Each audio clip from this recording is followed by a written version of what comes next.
ಮನೇಲಿ ಒಂದೇ ಒಂದು ಬದನೆಕಾಯಿ ಹಾಗೆ ಒಂದು 4-5 ಹಸಿರು ಮೆಣಸಿನಕಾಯಿ ಇದ್ದರೆ ಸಾಕು. ತುಂಬಾ ರುಚಿಯಾಗಿರುವಂತಹ ಒಂದು ರೆಸಿಪಿನ ಮಾಡ್ಕೊಳ್ಬೋದು. ಇದನ್ನು ರೊಟ್ಟಿ, ಚಪಾತಿ ಹಾಗೆ ಅನ್ನದ ಜೊತೆಗೆಲ್ಲ ಸರ್ವ್ ಮಾಡ್ಕೊಳ್ಬೋದು. ತುಂಬಾ ರುಚಿಯಾಗಿರುತ್ತೆ. ಹಾಗಾದರೆ ಬನ್ನಿ ತಡ ಮಾಡದೆ ರೆಸಿಪಿನ ಶುರು ಮಾಡೋಣ. ಇದನ್ನು ಮಾಡಲಿಕ್ಕೆ ಮೊದಲು ನಾನಿಲ್ಲಿ ಒಂದು 5-6 ಹಸಿರು ಮೆಣಸಿನಕಾಯಿನ ತೊಗೊಂಡಿದ್ದೀನಿ. ಇದು ಜಾಸ್ತಿ ಖಾರ ಏನೂ ಇಲ್ಲ, ಮೀಡಿಯಮ್ ಖಾರವಾಗಿರುತ್ತೆ. ಇದನ್ನು ನಾನಿವಾಗ ಮಧ್ಯಕ್ಕೆ ಈ ರೀತಿಯಾಗಿ ಸೀಳ್ಕೊಳ್ತಾ ಇದ್ದೀನಿ. ಆದಷ್ಟು ಈ ರೀತಿಯಾಗಿ ಜಿಗ್ಜ್ಯಾಗ್ ಚಾಕುವಿಂದ ಈ ರೀತಿಯಾಗಿ ಸೀಳ್ಕೊಳ್ಬೇಕು. ನೀವು ಪ್ಲೇನ್ ಚಾಕುವಿಂದ ಮಾಡಿಕೊಂಡ್ರೆ ಕರೆಕ್ಟಾಗಿ ಬರೋದಿಲ್ಲ. ಹಾಗಾಗಿ ಈ ರೀತಿಯಾಗಿ ಜಿಗ್ಜ್ಯಾಗ್ ಚಾಕುವಿಂದ ಈ ರೀತಿಯಾಗಿ ಕಟ್ ಮಾಡ್ಕೊಂಡು ತಗೊಳ್ಳಿ. ನೋಡ್ತಾ ಇದ್ದೀರಲ್ವ, ಈ ರೀತಿಯಾಗಿ ಮಧ್ಯಕ್ಕೆ ಸೀಳ್ಕೊಡ್ರೆ ಆಯಿತು. ಇವು ಅಷ್ಟೊಂದು ಖಾರ ಏನೂ ಇರೋದಿಲ್ಲ, ಹಾಗಾಗಿ ನಾನು ಬೀಜನ ತೆಗಿತಾ ಇಲ್ಲ, ಬೀಜ ಸಮೇತನೇ ಹಾಕ್ಕೊಳ್ತಾ ಇದ್ದೀನಿ. ಮೆಣಸಿನಕಾಯಿ ಪೂರ್ತಿ ಖಾರವಾಗಿದ್ದರೆ ಬೀಜನ ತೆಗೆದು ಮಾಡ್ಕೊಳ್ಳಿ, ಚೆನ್ನಾಗಿರುತ್ತೆ. ನೋಡಿ, ಎಲ್ಲ ಮೆಣಸಿನಕಾಯಿನೂ ಈ ರೀತಿಯಾಗಿ ಮಧ್ಯಕ್ಕೆ ಸೀಳ್ಕೊಂಡು ತಗೊಳ್ಳಿ. ಇವಾಗ ನಾನಿಲ್ಲಿ ಒಂದು ಪ್ಯಾನಿಗೆ ಸ್ವಲ್ಪ ಎಣ್ಣೆನ ಈ ರೀತಿಯಾಗಿ ಸ್ಪ್ರೆಡ್ ಮಾಡ್ಕೊಳ್ತಾ ಇದ್ದೀನಿ. ಪ್ಯಾನ್ಗೆ ಎಣ್ಣೆ ಸ್ವಲ್ಪ ಬಿಸಿ ಆಗ್ತಿದ್ದಂಗೆ ಇವಾಗ ನಾನಿಲ್ಲಿ ಮೆಣಸಿನಕಾಯಿನ ಫ್ರೈ ಮಾಡ್ಕೊಳ್ತಾ ಇದ್ದೀನಿ.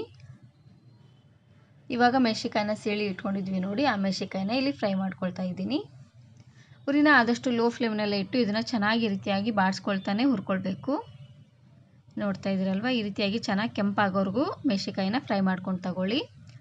ಇದಾಗಿದೆ, ಇವಾಗ ಒಂದು ಪ್ಲೇಟಿಗೆ ಎತ್ತಿಟ್ಕೊಳ್ತಾ ಇದ್ದೀನಿ.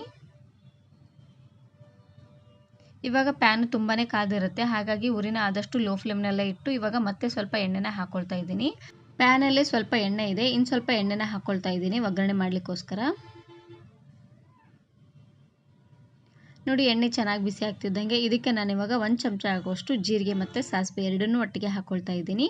ನೋಡಿ, ಜೀರಿಗೆ ಸಾಸಿವೆ ಎಲ್ಲ ಈ ರೀತಿಯಾಗಿ ಸಿಡಿದ ಮೇಲೆ 1 ಎಸಳಾಗುವಷ್ಟು ಕರಿಬೇವು ಸೊಪ್ಪನ್ನು ಕಟ್ ಮಾಡಿ ಹಾಕ್ಕೊಳ್ತಾ ಇದ್ದೀನಿ. ಕರಿಬೇವು ಸೊಪ್ಪನ್ನು ಈ ರೀತಿಯಾಗಿ ಕಟ್ ಮಾಡಿ ಹಾಕ್ಕೊಳ್ಳಿ, ಫ್ಲೇವರ್ ತುಂಬಾ ಚೆನ್ನಾಗಿ ಬಿಟ್ಕೊಳ್ಳುತ್ತೆ. ಹಾಗೆಯೇ ಇದ್ರ ಜೊತೆಗೆ ಒಂದು ಮೀಡಿಯಮ್ ಸೈಜಿನ ಈರುಳ್ಳಿನ ಈ ರೀತಿಯಾಗಿ ಉದ್ದವಾಗಿ ಕಟ್ ಮಾಡಿ ಹಾಕ್ಕೊಳ್ತಾ ಇದ್ದೀನಿ. ಇವಾಗ ಈರುಳ್ಳಿ ಎಲ್ಲ ಚೆನ್ನಾಗಿ ಕೆಂಪಾಗೋವರೆಗೂ ಇದನ್ನು ಫ್ರೈ ಮಾಡ್ಕೊಳ್ಬೇಕು. ಪೂರ್ತಿ ಕೆಂಪದಾಗೇನು ಬೇಡ, ಸ್ವಲ್ಪ ಕಲರ್ ಚೇಂಜ್ ಆಗೋವರೆಗೂ ಇದನ್ನು ಫ್ರೈ ಮಾಡ್ಕೊಂಡು ತಗೊಳ್ಳಿ. ನೋಡಿ, ಇದಾಗಿದೆ. ಇವಾಗ ನಾನಿಲ್ಲಿ 1 ಟೊಮೆಟೊನ ಹಾಕ್ಕೊಳ್ತಾ ಇದ್ದೀನಿ. ಹಾಗೆಯೇ ಇದ್ರ ಜೊತೆಗೇ ಸ್ವಲ್ಪ ರುಚಿಗೆ ತಕ್ಕಷ್ಟು ಉಪ್ಪು, ಹಾಗೆಯೇ ಒಂದು ಅರ್ಧ ಚಮಚ ಆಗುವಷ್ಟು ಅರಿಶಿನ ಪುಡಿನ ಹಾಕ್ಕೊಳ್ತಾ ಇದ್ದೀನಿ. ಅರಿಶಿನ ಪುಡಿ ಹಾಗೆ ಉಪ್ಪನ್ನು ಹಾಕಿದ ಮೇಲೆ ಚೆನ್ನಾಗಿ ರೀತಿಯಾಗಿ ಮಿಕ್ಸ್ ಮಾಡ್ಕೊಂಡು ತಗೊಳ್ಳಿ. ಇವಾಗ ಟೊಮೆಟೊ ಎಲ್ಲ ಸ್ವಲ್ಪ ಸಾಫ್ಟ್ ಆಗೋವರೆಗೂ ಇದನ್ನು ಉರಿನ ಆದಷ್ಟು ಲೋ ಫ್ಲೇಮ್ನಲ್ಲೇ ಇಟ್ಟು ಮೇಲ್ಗಡೆ ಮುಚ್ಚಳನ ಮುಚ್ಚಿ 1 ನಿಮಿಷವರೆಗೂ ಹಾಗೆ ಇದನ್ನು ಬಿಟ್ಬಿಡ್ತೀನಿ. ಈ ರೀತಿ ಮಾಡೋದ್ರಿಂದ ಟೊಮೆಟೊ ಚೆನ್ನಾಗಿ ಬೆಂದ್ಕೊಳ್ಳುತ್ತೆ. ನೋಡ್ತಾ ಇರ್ಬೋದು, 1 ನಿಮಿಷ ಆಗಿದೆ. ಇವಾಗ ನಾನಿಲ್ಲಿ ಸ್ಪೂನಿನ ಸಹಾಯದಿಂದ ಈ ರೀತಿಯಾಗಿ ಪ್ರೆಸ್ ಮಾಡ್ಕೊಳ್ತಾನೆ ಬೇಯಿಸ್ಕೊಳ್ತೀನಿ. ಈ ರೀತಿಯಾಗಿ ಮಾಡೋದ್ರಿಂದ ಟೊಮೆಟೊ ಎಲ್ಲ ಚೆನ್ನಾಗಿ ಸಾಫ್ಟ್ ಆಗುತ್ತೆ, ಹಾಗೆಯೇ ಹುಳಿನೂ ಚೆನ್ನಾಗಿ ಬಿಟ್ಕೊಳ್ಳುತ್ತೆ. ನೀವು ಟೊಮೆಟೊ ಬದಲಾಗಿ ಹುಣಸೆಹಣ್ಣಿನ ರಸನೂ ಕೂಡ ನೀವಿಲ್ಲಿ ಹಾಕ್ಕೊಳ್ಬೋದು. ಇವಾಗ ನಾನಿಲ್ಲಿ 1 ಬದನೆಕಾಯಿನ ಕಟ್ ಮಾಡಿ ಹಾಕ್ಕೊಳ್ತಾ ಇದ್ದೀನಿ. ನೋಡ್ತಾ ಇದ್ದೀರಲ್ವ, ಒಂದೇ ಒಂದು ಮೀಡಿಯಮ್ ಸೈಜಿನ ಬದನೆಕಾಯಿ ಇತ್ತು, ಅದನ್ನು ಕಟ್ ಮಾಡಿ ಸ್ವಲ್ಪ ಹೊತ್ತು ನೀರಲ್ಲಿ ನೆನೆಸಿಟ್ಟಿದ್ದೆ. ಈ ರೀತಿಯಾಗಿ ಮಾಡೋದ್ರಿಂದ ಬದನೆಕಾಯಿ ಕಪ್ಪ ಆಗೋದಿಲ್ಲ. ನೋಡಿ, ಬದನೆಕಾಯಿನ ಹಾಕಿದಾದ್ಮೇಲೆ ಇವಾಗ ನಾನಿಲ್ಲಿ ಆವಾಗಲೇ ಫ್ರೈ ಮಾಡಿದ್ವಿ ನೋಡಿ ಮೆಣಸಿನಕಾಯಿನ, ಅದನ್ನು ಹಾಕ್ಕೊಳ್ತಾ ಇದ್ದೀನಿ. ಬದನೆಕಾಯಿ ಹಾಗೆ ಮೆಣಸಿನಕಾಯಿನ ಹಾಕಿದ್ಮೇಲೆ ಉರಿನ ಪೂರ್ತಿ ಲೋ ಫ್ಲೇಮ್ನಲ್ಲೇ ಇಟ್ಟು ಚೆನ್ನಾಗಿ ರೀತಿಯಾಗಿ ಮಿಕ್ಸ್ ಮಾಡ್ಕೊಳ್ತಾನೆ ಬೇಯಿಸ್ಕೊಳ್ಬೇಕು. ಈ ರೀತಿಯಾಗಿ ಮಾಡೋದ್ರಿಂದ ಎಲ್ಲ ಮೆಣಸಿನಕಾಯಿ ಹಾಗೆ ಬದನೆಕಾಯಿಗೆ ಉಪ್ಪೆಲ್ಲ ಚೆನ್ನಾಗಿ ಎಳ್ಕೊಳ್ಳುತ್ತೆ.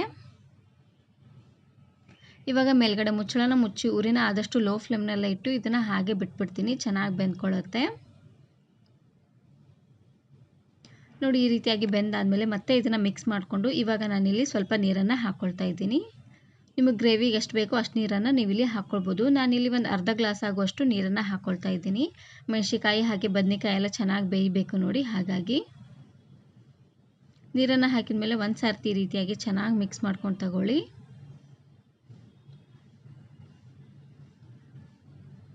ಇವಾಗ ನಾನಿಲ್ಲಿ ಒಂದು ಅರ್ಧ ಚಮಚ ಆಗುವಷ್ಟು ಸಕ್ಕರೆನ ಹಾಕ್ಕೊಳ್ತಾ ಇದ್ದೀನಿ. ಸಕ್ಕರೆನಾದರೂ ಹಾಕ್ಕೊಳ್ಬೋದು, ಇಲ್ಲಾಂದರೆ ಬೆಲ್ಲನಾದರೂ ಹಾಕ್ಕೊಳ್ಬೋದು. ಹಾಗೆಯೇ ಲಾಸ್ಟಲ್ಲಿ 1 ಚಮಚ ಆಗುವಷ್ಟು ಸಾಂಬಾರು ಪುಡಿ ಮಸಾಲನ ಹಾಕ್ಕೊಳ್ತಾ ಇದ್ದೀನಿ. ಸಾಂಬಾರು ಪುಡಿನ ಹಾಕ್ಕೊಳ್ಳಿ, ಫ್ಲೇವರ್ ತುಂಬಾ ಚೆನ್ನಾಗಿರುತ್ತೆ, ಟೇಸ್ಟು ಕೂಡ ತುಂಬಾ ಚೆನ್ನಾಗಿ ಬರುತ್ತೆ.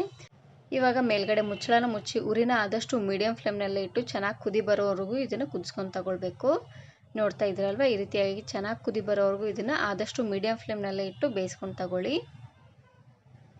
ಈ ಟೈಮಲ್ಲಿ ಉಪ್ಪು ನೋಡಿ, ಉಪ್ಪು ಏನಾದರೂ ಕಡಿಮೆ ಅಂತ ಅನಿಸಿದ್ರೆ ಇನ್ನು ಸ್ವಲ್ಪ ಉಪ್ಪನ್ನು ಸಹ ನೀವಿಲ್ಲಿ ಹಾಕ್ಕೊಂಡು ಮಾಡ್ಕೊಳ್ಬೋದು.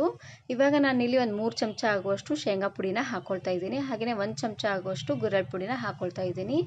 ಗುರೆಳ್ಳು ಹಾಗೆಯೇ ಶೇಂಗಾನ ಚೆನ್ನಾಗಿ ಹುರಿದು ಈ ರೀತಿಯಾಗಿ ಪೌಡ್ರ್ ಮಾಡಿ ಇಟ್ಕೊಂಡ್ಬಿಟ್ರೆ ಪಲ್ಯಗಳಿಗೆಲ್ಲ ಹಾಕ್ಕೊಳ್ಳಿಕ್ಕೆ ಚೆನ್ನಾಗಿರುತ್ತೆ.